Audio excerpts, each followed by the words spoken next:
جسد رجبالی نظروف سرباز 19 ساله دهه کجراوت جماعت اسماعیل سامانی ناحیه دیوشتیج که در قسم نظامی 15426 قشون‌های خشکیگرد وزارت دفاع تاجیکستان در ناحیه مرغاب خدمت میکرد، روز 21 اپریل کارمندان کمیسریت حربی این ناحیه به خانه‌شان آوردند. گفته می شود که مقامات سبب مرگ رجبالی نظروف را درد شدید گرده و از کار ماندن آن گفتند، ولی پیوندان سرباز به رسانه‌ها اطلاع دادند که در بدن او آثار لطوکوب را دیدند. عبدالحفیظ قایم نظر برادر رجبالی نظروف گفته است ساعت 10:20 آوردند و ساعت 11 شستیم و گوراندیم، زیرا خون زیاد داشت، لب و بینیش کبود و چند جایش زده بود، قفای سرش دریده و زخمی زیاد داشت. نزدیکان رجبالی در مورد بیمار بودن او شبهه دارند و میگویند مادامی که زمانی به خدمت عسکری بردن و بیمار نبود و با سبب گرده درد فوتیده باشد، چرا لب و اعضای دیگری بدنش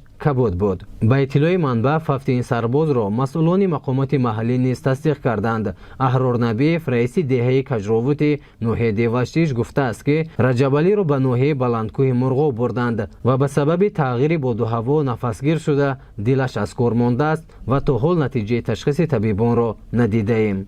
اما وابسته به این رادیو آزادی نتیجه تشخیص را پیدا کرده است که آنجا نوشته شده است سبب بی‌واسطه فوت ورم شدید معاینه سر، ورم شدید گرده ها، نورسایی شدید نفس و کار دل و رگ هاست. گفته می شود که رجبالی نظروف در دعوت تیر ماهی سال 2020 اختیاری به خدمت حربی رفته 6 ماه در قسم نظامی در ناحیه واسع ادای خدمت کرده است. پیوندانش گفتند او را یک هفته پیش به ناحیه مرغاب ولایت مختار کوهستانی بدخشان برده بودند.